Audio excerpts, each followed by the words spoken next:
Sejam bem-vindos aos Esportistas, meu nome é Felipe e esse aqui é o primeiro vídeo do canal, né, no canal e da página.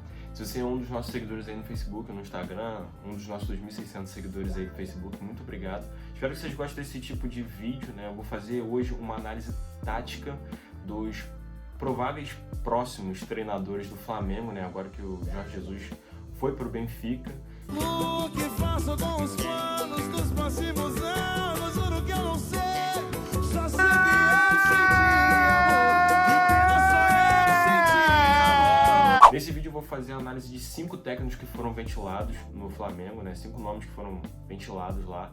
Eu não vou cravar nenhum treinador aqui, não vou falar que tem uma contratação certa. Não, claro que não.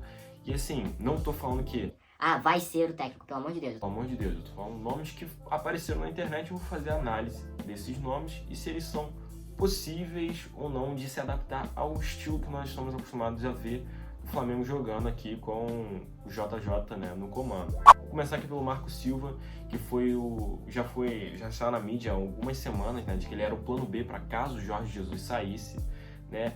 O Marco Silva não tem um trabalho assim muito confiável, como podemos dizer. Ele também em português se adaptaria aqui fácil por causa do idioma, né? Por causa do idioma, né? Mas o problema é que ele não é muito confiável porque ele não ficou mais de um ano em nenhum dos clubes que ele dirigiu, né? E ele, assim, nunca encantou, né, em lugar nenhum que ele esteve. No Watford, quando ele foi pela primeira vez na Inglaterra, ele amargou um 14º lugar com 41 pontos, um estilo de jogo, assim, mais ou menos, né? Mas ainda assim ele conseguiu despertar o interesse do Everton, que foi para lá, fez diversas contratações, foi a época que o Richarlison, né, foi pro Everton, e eles ficaram em 8º lugar. Ele foi demitido depois de tomar uma enfiada do Liverpool, né, tomou uns 5-2 lá. E que posso falar do estilo de jogo dele? Assim, ele gosta de jogadores com bastante força física e velozes, né, ele tenta aproximar as linhas para ter contra-ataques rápidos, ele tenta se adaptar bastante ao estilo de jogo adversário, né, é um cara que, se você pesquisar aí na internet, vão falar que ele se adapta muito bem ao elenco, é um cara que você ganha confiança muito fácil, ele ganha o elenco muito fácil, ele entende as características de cada jogador dele, porém, assim, tem futuro, é um técnico que tem futuro, só que até o momento ele não se provou como um excelente técnico ou que, assim, poderia substituir um trabalho consolidado, como é o caso aqui do Jorge Jesus. Até porque o estilo de jogo de muita força física, eu acho que não se adaptaria aqui ao Flamengo, porque você não vê jogadores de extrema força física. Você tem ali um meio campo forte, né, com o Gerson, você tem zagueiros fortes, você não tem um time todo de extrema força física, né, mas sim um time muito veloz, né, um time muito vertical. E assim, é o que eu falei, ele nunca provou o trabalho dele, né, nunca se mostrou um técnico excelente. Eu não acho, das 5 opções aqui, ele seria o técnico menos experiente, né, seria um tiro no escuro da diretoria do Flamengo. O outro técnico que eu vou avaliar agora vai ser o Unai Emery, né? O Unai Emery, para quem não conhece, ele é o Mr. Europa League, né? O cara que ficou conhecido por ganhar 3 títulos seguidos da Europa League com o Sevilha, né? E Europa League, para quem não sabe, né? Ganhar 3 títulos da Europa League, para quem não sabe, você tem que ganhar, você se classifica para Champions, é eliminado na fase de grupos, né? Você toma um pau na fase de grupos quando joga com times maiores, cai na Europa League de novo e luta pelo título. Ou você se classifica para a Europa League sendo o 5º ou 6º colocado, dependendo da liga que o seu time se encontra. É como se você viesse aqui pro Brasil, ganhasse a Sul-Americana, se classificasse para a Libertadores, ficasse em 3º lugar no grupo, caísse Sul-Americana de novo. E se você não conhece ele por essa história, talvez você lembre da remontada, né? Lembra aquela Champions que o Barcelona tomou 4-0 do PSG e depois virou, meteu aquele 6-1 lá no Camp Nou? Então, o técnico do PSG na época era o Unai Emery. Pra perna esquerda, Neymar levantou! Sérgio Roberto! Minha Nossa Senhora! O impossível aconteceu! Ele se queimou bastante com isso, porque no primeiro ano de trabalho dele no PSG, ele conseguiu perder o título da Liga para o Mônaco do Leonardo Jardim, que nós vamos avaliar aqui. E já no outro ano, com Neymar, Mbappé e companhia, ele não conseguiu avançar muito na Champions. Foi eliminado logo cedo, né, e acabou ficando queimado, né, que ele foi um técnico contratado para mandar nas Copas, né, seria o cara que colocaria, enfim, o PSG lá como campeão da Champions League, né, ganhando um título de bastante importância que o clube não conquistou ainda, mas ele não conseguiu e acabou sendo demitido. O trabalho seguinte dele foi no Arsenal, né, ele conseguiu levar o Arsenal com um time mais limitado, vamos dizer assim, do que o time do PSG. Conseguiu levar o Arsenal a uma final de Europa League, acabou tomando um baile na final, né, perdendo de 4-1 para o Chelsea, rival local. É um problema sério para a torcida, que acabou rendendo a demissão dele no ano seguinte. Mas aqui, o estilo de jogo do Unai Emery é um cara que ele gosta muito de aproximar as linhas, porque ele gosta de manter toques rápidos, né, jogadores próximos, para caso eles percam a bola, a defesa se recompor rápido e eles não sofrerem ataques em números inferiores. Entendeu? É um técnico que abusa muito dos laterais, ele joga bastante aberto, ele usava bastante a velocidade do Bellerin do Monreal no Arsenal, né? O que seria um problema aqui no Flamengo, porque os laterais do Flamengo não são tão velozes assim e tem o problema da idade, né? Os dois laterais do Flamengo têm 34 anos e os reservas não são tão velozes assim, isso já seria um problema. Talvez seria fácil de adaptar do estilo dele. O meio-campo, você tem um meio-campo ali, tinha um meio-campo criativo com o Xhaka, com mais liberdade, que poderia usar o Gerson para distribuir o jogo. E ele contava muito com a velocidade do Aubameyang, que poderia ser substituído pelo Bruno Henrique. Gente, pelo amor de Deus, não estou comparando o Aubameyang ao Bruno Henrique, não estou falando que um é melhor que o outro, estou falando de estilo de jogo, veloz, correria. Ele poderia usar um lado correndo bastante com o Bruno Henrique, assim como ele fazia com o Aubameyang, que o Aubameyang jogava de ponta no Arsenal, tá? O centroavante era o Lacazette. E do outro lado ele usava o Ozil, né, que ele poderia substituir aqui no Flamengo pelo Everton Ribeiro, um jogador mais lento, só que muito mais técnico, que tem a capacidade de distribuir o jogo bem. Talvez se adaptasse, mas eu acho que a diretoria do Flamengo, depois dessa sequência de títulos e vitórias do Jorge Jesus, não apostaria em um treinador que nas últimas duas tentativas dele de elevar um time grande da Europa ao topo, ele fracassou de uma forma assim, né? Ele ficou muito queimado lá no PSG por causa do 6-1 e depois nessa tentativa do Arsenal, lembrando, quando ele foi pro Arsenal, ele foi o primeiro técnico pós-era Wenger, ou seja, ele tinha o trabalho de substituir o maior técnico da história dos Gunners, né? E deu no que deu, ele não se deu bem e acabou tomando um pau numa final por um rival local, isso pegou muito mal lá, tanto que ele foi demitido e agora é o Mikel Arteta, né, o técnico do Arsenal. E agora vamos para o Leonardo Jardim, o que eu acho que seria a melhor escolha para o Flamengo no momento. É o técnico que, se você for aí olhar na internet, qualquer veículo está quase cravando ele como certo. Dizem até que o Jorge Jesus indicou o Leonardo Jardim. Mas e aí, quem é o Leonardo Jardim? O Leonardo Jardim é só o cara que descobriu e fez elevar, né, o potencial que a gente conhece hoje num menino chamado Mbappé, né? Foi o cara que descobriu o Mbappé no Mônaco. E como é que jogam os times do Leonardo Jardim? Então, é muito comum você ver o Leonardo Jardim jogando um 4-4-2, sempre de uma forma muito vertical e veloz. Se você for pegar os jogos do Mônaco, né, principalmente num jogo que ele elimina o Manchester City do Guardiola, né, ele sempre estava com as 4 linhas bem montadas e os 2 jogadores da frente davam o primeiro ataque e os outros 8 jogadores marcavam por zona.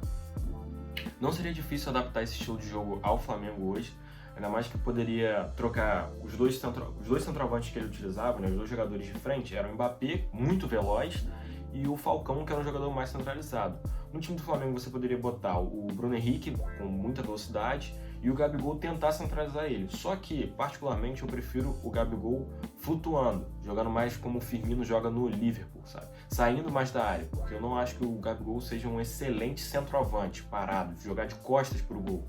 Eu acho que esse sistema seria melhor adaptado usando talvez o Pedro e o Gabigol. O Pedro jogando de costas para o gol, se adaptando, e o Gabigol sendo mais o segundo jogador de velocidade, se adaptando, se movimentando mais ao estilo de jogo. Eu acho que assim, baseado no que o Jesus usava aqui no Flamengo, o Leonardo Jardim, as ideias do Leonardo Jardim se adaptariam melhores, por causa dessa questão a marcação por zona, o jogo vertical, né? Tanto que se você pegar alguns jogos antigos do Mônaco, do Leonardo Jardim, ele tinha, em muitos momentos, essas 2 linhas de 4, elas estavam inteiras no campo adversário, né? Preparando a zona, dando bote, né? Fazendo essa marcação-pressão. Eu vi até uma expressão que eles usavam para definir o sistema do Leonardo Jardim, era o perde-persegue. Acho que era isso. Assim, no momento que eles perdiam a bola, eles já montavam a zona, eles já montavam as 2 linhas e já começava o bote, o sistema de perseguição, marcando por zona sempre. E eu acho que esse sistema se adaptaria muito bem ao Flamengo, e também tem a questão do Leonardo Jardim ser português também, né? Ele se adaptaria aqui facilmente por causa do idioma, e sendo um cara que talvez, né, com esse rumor aí de que o Jorge Jesus tenha indicado, talvez ele seja bem aceito aqui pelos próprios jogadores e pelos torcedores do Flamengo. E agora falando um pouco de Renato Gaúcho. Renato Gaúcho, da lista, eu acho que junto com o Naemer ele seja o mais improvável de vir, né? É um excelente técnico, todos aqui do Brasil sabem, né? Todo mundo viu o que ele fez com o Grêmio, né? A Copa do Brasil em 2016 e o vice-campeonato, as 3 semifinais seguidas de Libertadores, né? Eu acho que o 5-0 do Flamengo no Grêmio não desmerece nada o trabalho do Renato Gaúcho, isso não apaga tudo que ele fez, até porque ele levou o Grêmio, né, à conquista da América, né, aquele triunfo sobre o Lanús, e é um time excelente, só que se você for pegar para ver, é um time que se dá melhor em Copas, né, é o estilo de jogo sem firula, é um estilo de jogo para ganhar jogo. Resumindo, né? Nossa, que explicação terrível.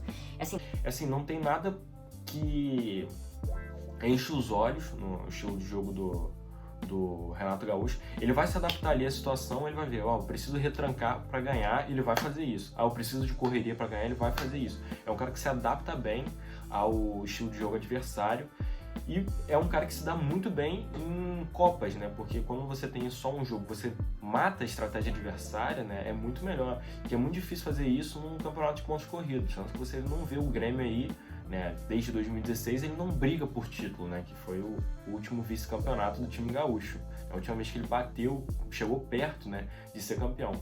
Mas eu acho que é muito difícil o Renato Gaúcho vir para o Flamengo, até porque antes, né, do Jesus vir, tinha aquele rumor de que o Renato Gaúcho poderia ser o técnico do Flamengo, e ele acabou optando por ficar no Grêmio e renovar. Isso deixou a diretoria do Flamengo bem puta, né, na época, e depois algumas declarações durante os confrontos da semifinal fizeram ele ficar bastante queimado tanto com a torcida quanto com a diretoria. Então, por mais que tenha sido ventilado o nome dele, eu acho muito improvável que o Renato Gaúcho venha a ser técnico do Flamengo. E o quinto e último dessa lista aqui é o Marcelo Galhardo, que, definitivamente todo mundo conhece o trabalho do cara. O cara que pegou o River Plate na merda, né, logo depois do rebaixamento, e botou o time em 4, foram 4, eu acho, se não me engano foram 4. Arthur, conserta aí se não foram 4. Foram 4 semifinais seguidas da Libertadores, sendo que o time chegou em 3 finais e foi campeão em 2, né? Perdeu a última aí pro Flamengo, mas também não desmerece, né? Não apaga o trabalho excelente de Marcelo Galhardo. E assim como o Renato Gaúcho, eu poderia comparar, né, nesse sentido, é um técnico copeiro também, porque ele se dá muito bem nas Copas, porém ele não conseguiu conquistar nenhuma vez o Campeonato Nacional da Argentina. Esse ano no ano passado ele teve a possibilidade, mas perdeu o título na última rodada para o maior rival, o Boca Juniors.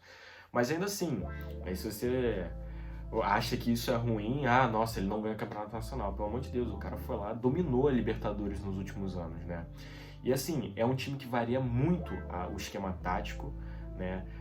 Talvez aqui para o Flamengo seja complicado ele se adaptar no primeiro momento, porque o Flamengo sempre joga da mesma forma, se vocês forem ver, o Flamengo Jorge Jesus sempre joga da mesma forma. É muito difícil trocar nos jogadores titulares, né? Ele tá sempre assim, aquela pressão, é muito difícil mudar o estilo de jogo, não importa o adversário.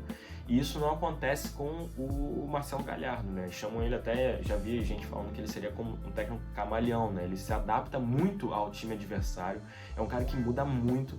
A campanha de título da Libertadores deles, aquela que terminou lá no Santiago Bernabéu, né? Contra o Boca Juniors. O time durante a temporada jogou num 4-1, 4-1, 4-2, 3-1, 5-3-2? 5-3-2, ou seja, cada jogo, dependendo do adversário, ele se adaptava ao sistema, ele se adaptava à estratégia de jogo adversário e mudava completamente o esquema tático. E às vezes ele mudava no meio do jogo, tanto que no segundo jogo da final, eu estava até lendo uma reportagem sobre isso, que ele começa com um estilo de jogo, o Boca começa a fazer uma pressão, ele substitui um jogador e muda completamente o esquema tático dele. Isso muda o jogo, né? Isso mata toda a estratégia do Boca Juniors, que eles não estavam esperando por isso. Ele foi lá, ganhou, né? Conquistou a América e a primeira final da Libertadores na América, né? Muito, muito estranho isso ainda. Mas tudo bem.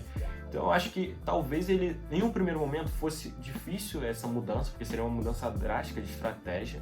Mas é um técnico que já se mostrou muito eficiente, eu acho que ele ganharia o elenco aqui muito fácil, né? E ele ia se adaptar muito bem aqui ao futebol brasileiro. Então é isso aí, gente. Essa aqui é a minha análise rápida. Eu espero que todos tenham gostado. Por favor, se puderem deixar aí o feedback, comentar, critica o vídeo. Ficou ruim, nunca mais faça isso, não quero ver sua cara. Tudo bem, eu vou entender. Mas comentem aí o que vocês acharam. Eu vou tentar responder todos os comentários aí, tanto no Instagram, YouTube, Facebook, porque esse vídeo aqui vai para todas as nossas redes sociais, né? E é isso, galera. Muito obrigado e dependendo aí do feedback, vão aparecer mais vídeos como esse, né? Esse é o vídeo de inauguração do nosso canal no YouTube. A gente tava planejando isso, só que com a pandemia acabou atrapalhando, né? Esse negócio de quarentena. Mas é isso, galera. Espero que vocês tenham gostado. Comenta aí o vídeo, curte, compartilha, dê um feedback maneiro. É isso aí. Tamo junto. Valeu!